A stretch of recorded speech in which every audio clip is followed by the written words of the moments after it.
Hello po mga manay and welcome sa ating kusina. Another recipe na pang negosyo na naman ang aking ibabahagi sa inyo. Dahil nag-post na ako nito sa aking social media account at marami ang nag-request kung paano gawin. So napakadali lang nito at isa to sa paborito natin. So sino na ba nakapag-try nito? Napakadali lang nitong gawin. At simpleng-simple lang po yung mga kailangan nating sangkap para dito. So kung ikaw ay nag-iisip ng pang negosyo na maliit ang puhunan na pwede ka makapag-start, eto, bagay na bagay sa'yo. So wag na natin patagalin, gagawa tayo ng tikoy roll na napakadali lang gawin. Simple ang mga sangkap, kaya naman tara na at atin ang umpisahan. Ngayon sa ating pag-uumpisa, ang ipapakita ko muna sa inyo mga sangkap ay yung sa ating kakanin para sa ating tikoy. So, meron tayo ritong glutinous rice flour. Ito po ay giniling na malagkit na bigas na pwede nyo mabili sa palengke, sa supermarket, meron din online. So, magtanong lang kayo. Ngayon, kung wala kayong makitang ganito na powder na siya, pwede naman ang malagkit na bigas, then i-blender nyo ng maigi hanggang sa maging pulbos gaya nito. Mag-powderize na siya. Then, gagamit din tayo ng sugar. Ito po ay brown sugar, pero pwede kayong gumamit ng puting asukal. Pwede rin ang segundang asukal, yung light brown na sugar, pwede yon. At dito dahil nga simple lang itong sangkap na kailangan natin, no need tayo gumamit ng milk or gata. So, tubig lang yung kailangan natin dito. So, iwas panis din, lalo na sa mga mother, sa mga nanay, na gusto talaga kumita sa maliit na puhunan. So, tubig yung gagamitin natin dito. At kung magtatanong kayo, pwede ba ang maglagay ng milk? Pwede naman. So, ito kasi nga recipe natin is pangkabuhayan talaga at iwas na mapanis agad.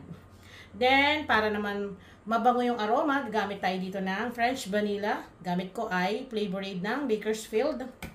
So, eto lang muna yung ating paghahalu-haluin para makapagluto tayo ng ating tikoy. Ayan, napakita ko na sa inyo yung mga kailangan nating sangkap, kaya naman pwede na tayong mag-start. So, ito yung ating giniling na malagkit na bigas. Then, gagawin natin, madaling-madali lang to. Pagsasamahin lang natin, ilalagay ang sugar. So, pwede kayong magbawas ng konting sugar kung tingin nyo sobrang tamis para sa inyo, para mas makuha nyo yung tamang timpla na gusto ninyo. Then, yung ating tubig. So, wag nyo munang ibubuhos lahat para naman mas mahalo nyo po ng maayos at maiwasan yung merong buo-buo na harina ng ating malagkit para mamix ng maigi. So, mix lang natin palibot. Then, pwede na tayong mag-add ng ating French vanilla. Mga 1 tablespoon.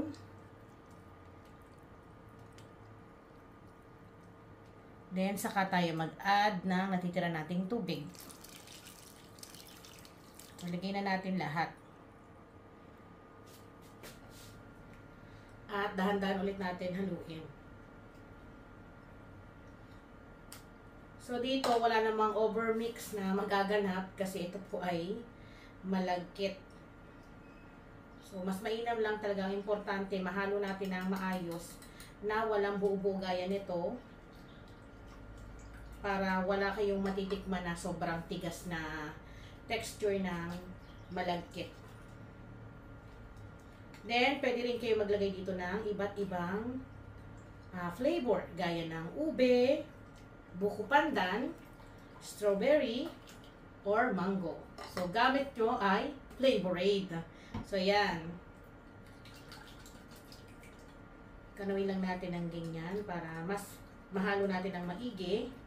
Then, kung tingin nyo, meron talagang hindi natutunaw, or may nakita kayong buo-buo, pwede kayong gumamit ng salaan para sure po ninyo na pino talaga yung texture ng ating malagkit.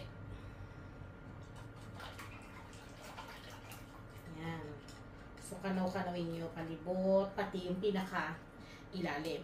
Then dito, kailangan habang tayo ay nagmimix, magsalang na kayo ng mainit na tubig. Sa steamer ninyo, magpakulo na kayo para po diretso natin to isasalang. Yan, hahaluin lang natin ng maigi. Then kapag wala natin nakikita ang bubuo, ayan, so pwede na natin ito munang iset aside sa gilid.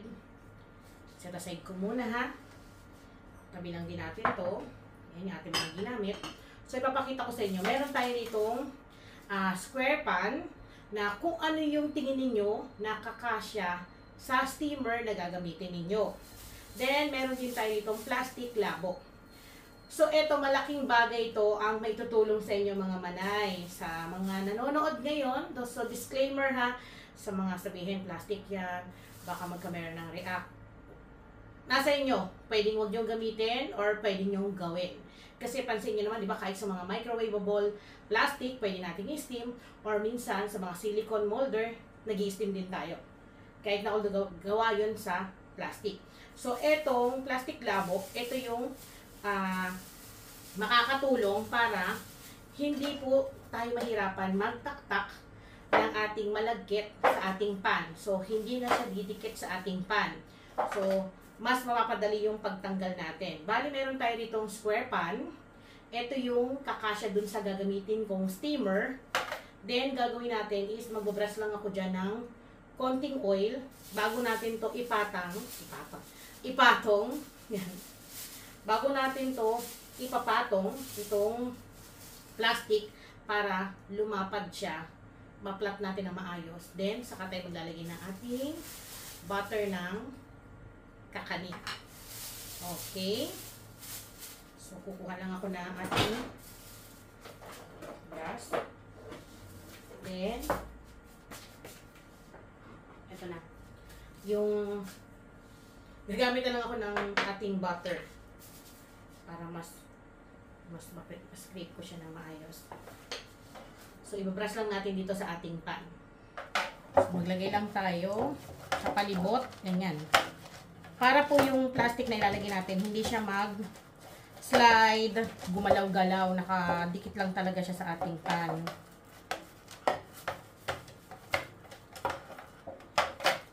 Then, saka natin ilalagay yung ating plastic labo. Ito po ay pang 2 kilong plastic labo. Para doon sa mga magtatanong. Then, saka natin papalaparin or ilalatag, ipatong, or isapin, bala na kayo kung ano yung pagkakaintindi nyo sa pinapakita ko, ganyan.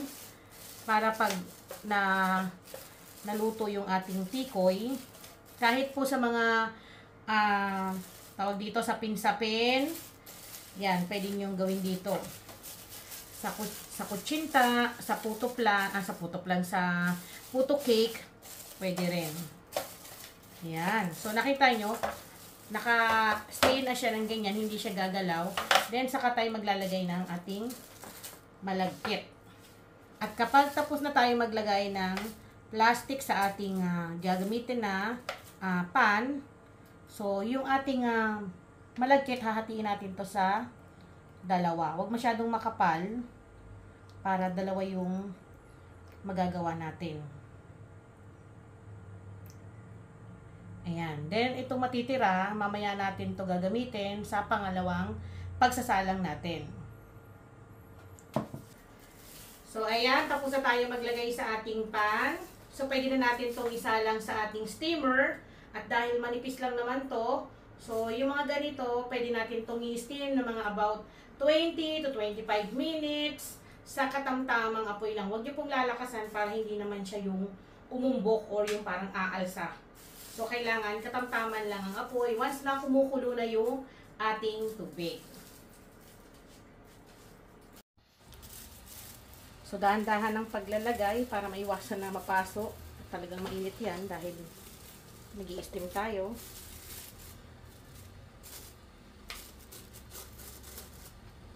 Yan.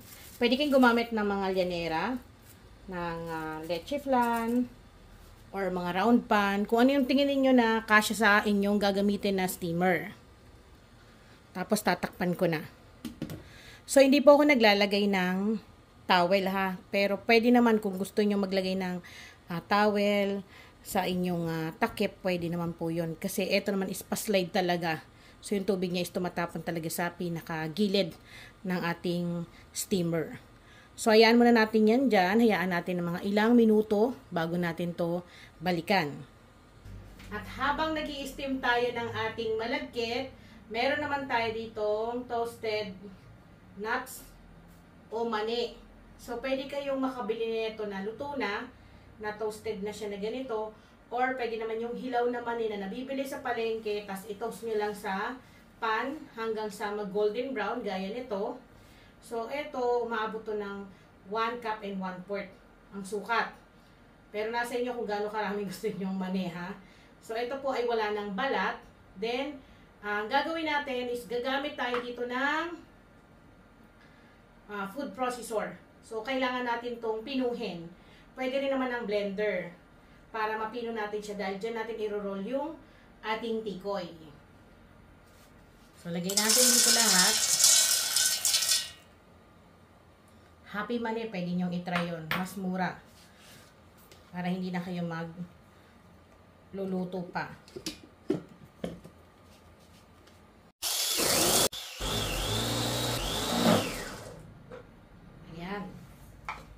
So, ito ay pinong-pino na. Papakita ko sa inyo ng malapitan.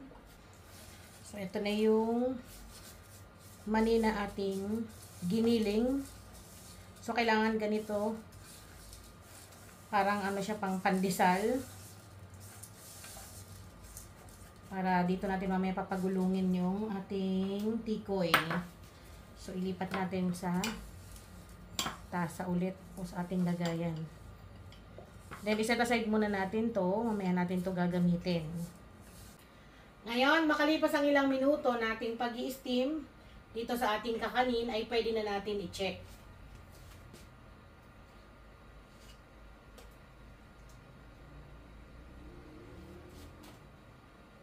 Pwede kayong gumamit ng toothpick once na wala nang dumidikit, or may kita nyo naman kapag hindi nabasa yung ibabaw, it means na luto na.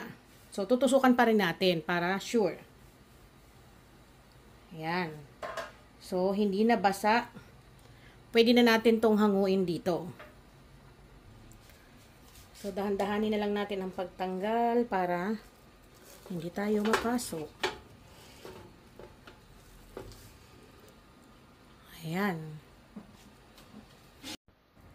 So, ang gagawin natin, tatanggalin natin to dito. Tulungan mo ako tayo kumapit ng magkabilang dulo. Ganyan. At dahan-dahan natin ilipat dito sa isang pan. So, kung mapapansin nyo, mas madali natin tanggalin. Para makapagsalang kagad tayo ng bago. Lalo na kung ang inyong pan ay iilan lang. Then, ang gagawin natin, hayaan lang muna natin saglit na ng ilang minuto na mag-cool down ng bahagya bago natin to i-roll. So, papakita ko sa inyo, gagamit tayo ng peanut butter. So, ito yung gamit kong peanut butter. Ito yung homemade ko. So, ako po yung gumawa nito. Pero, pwede kayong gumamit ng mga peanut butter na nabibili nyo dyan sa grocery or sa bakery. Pwede naman yon.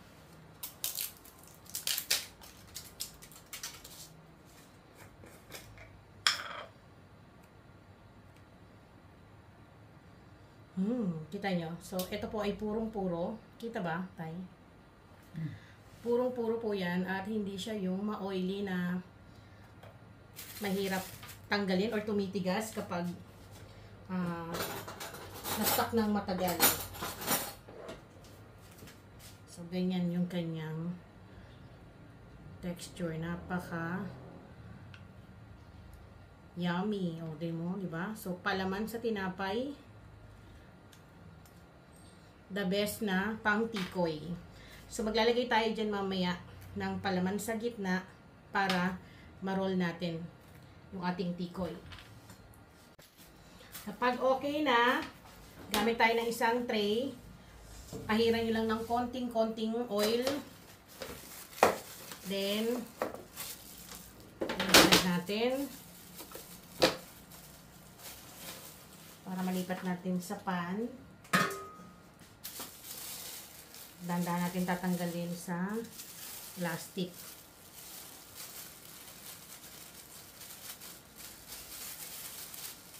Diba? Ang dali lang tanggalin.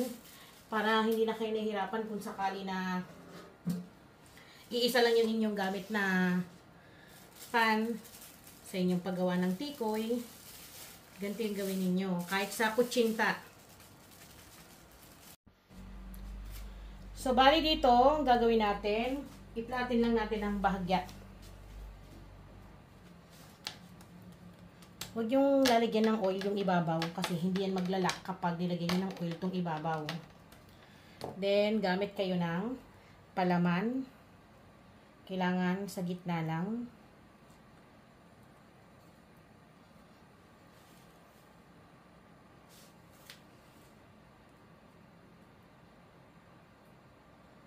Pwede ang ubi halaya or gusto nyo makapuno.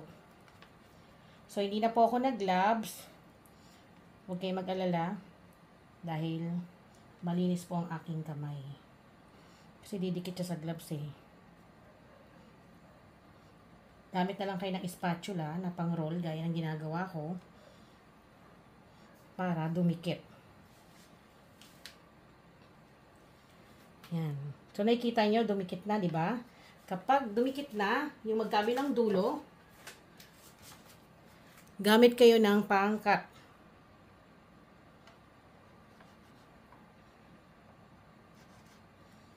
Tapos, ikat nyo yung inyong tikoy, depende sa gusto nyong laki. So, yan, wait lang. Paano ba? Yan, pakita ko sa inyo, yan. So, ikat natin. Halimbawa, gawin natin itong 3.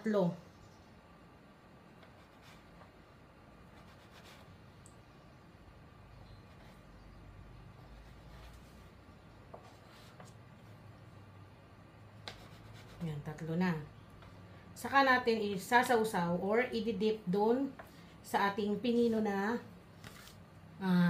mani. Dito. So, ilalagay natin sa isang mas malawak na lagayan para ma-roll natin ng maayos. So, nilipat ko na sa isang malaking lagayan. Kunin natin ang tikoy at ipagulong natin dito. So, kaya ganyan yung kulay niya. Baka magtatanong bakit parang may pagka-brown. Kasi gamit natin is brown sugar. Pag white sugar yung gamit nyo, white yung inyong kakanin. So, yan. Meron na tayong tikoy. Lagyan pa natin yung 3 o 2.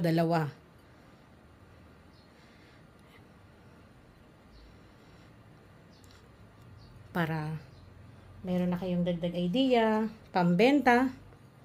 Kasi hindi to kaagad na nasisira, napapanis kasi wala tong gata at gatas.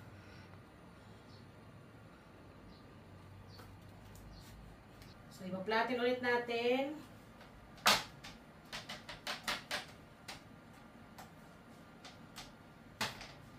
Maglalagay tayo ng peanut butter.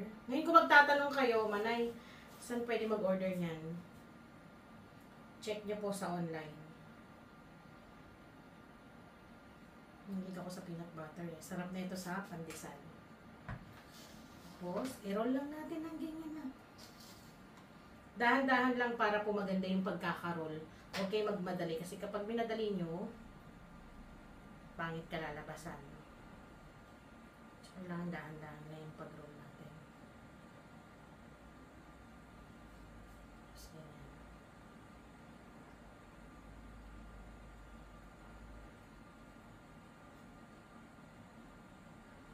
ayan. Then, kakat ulit natin.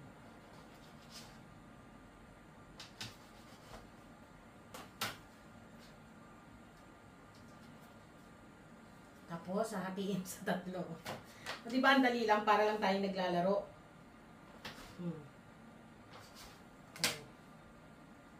Tikoy na tayo. I-dip natin sa mani. Meron na tayong pambenta. Tapos magkano lang yung puhunan nito. So mamaya i-discuss natin kung magkano yung puhunan nito para may idea kayo. Then kung halimbawa magtatanong kayo, Manay, paano yung tamang pag-storage niyan para hindi kagad masira, kahit sabihin natin na hindi siya yung mabilis mapanis, ilagay nyo lang sa chiller. Normal na titigas yan kasi yan po ay kakanin. So gagawin niyo kapag kakainin niyo, halimbawa magsasaing kayo, ilagay niyo lang sa isang microwavable na closed container, isapaw niyo lang sa sinain nyo, or kung meron kayong microwave nyo, or steam nyo lang ng bahagya para lumambot po ulit. Tapos pwede mo nang kainin. Pero yung ganito, kahit wala naman sa chiller, kung wala kayong freezer, ref sa bahay, pwede po yan kahit nasa mesa lang kasi hindi naman po yan mapapanis kagad.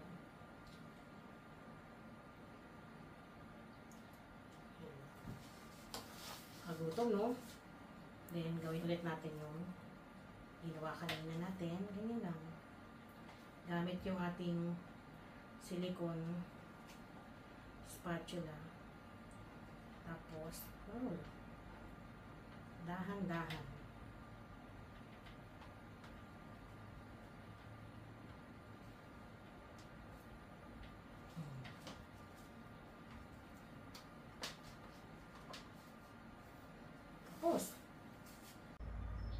At eto na mga manay, ang ating homemade tikoy roll na pwedeng-pwede nyong pagkakitaan. At I'm sure na madali ninyong masusundan. Simple lang yung mga sangkap na ginamit natin, walang kaarte-arte. At sa puhunan na 145 pesos, makakagawa ka ng 18 pieces na tikoy roll. Pero itong tikoy roll na ginawa ko is malalaki. So pwede nyo pang i-cut sa dalawa. So, kung 18 times 2, magiging 36 pieces na tikoy roll ang pwede nyong ibenta. Isipin nyo, sa puhunan na 145 pesos, kung nasa bahay ka lang, wala kang oven, so dito ka mag-start sa kakanin na madaling sundan, hindi ka agad mabilis mapanis, at the same time, isa to sa paborito natin, ng mga kabataan natin. Aminin nyo yan mga manay. So, ayan, sana po ay nagustuhan nyo itong aking recipe video na ibinahagi sa inyo. Mahaba-haba yung oras or minuto ng ating pagtuturo, pero yun lagi ang sinasabi ko. Gusto ko aalis kayo dito sa pakikinig at panonood sa akin na may natutunan, at pagkatapos niyan ay pwedeng-pwede na kayo maghanap buhay kahit nasa bahay lang. Siyempre, ang panghuli, kailangan ay titikman natin yan para naman masubukan at gusto ko kayong takamin. So, bago ako tumikim, ipapakita ko muna sa inyo ng malapitan ng ating homemade tikoy roll. Ayan, o. So, pwede kayo mag-add ng iba't ibang flavor gaya ng ube, buko pandan, pwede rin naman ang strawberry o mango, gamit ang flavor aid ng Bakersfield. So, ayan. Pwedeng pang regalo, pang negosyo, at pwede nyo itong i-stock, lalo na kung nag-crave kayo ng mga kakanin na gusto nyo talagang matikman, gaya nitong tikoy. At syempre, gaya ng sinabi ko, titikman natin yan. Pero wala kang titikim. Ayan. Ito yung, may kasama pang langgam. Ayan, o.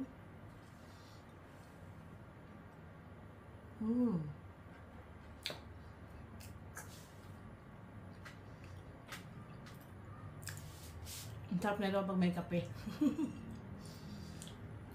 Manalong panalo. Sakto yung tamis, tapos may palo ng yung nuts, yung mani na nakakoat dun sa ating kakanin.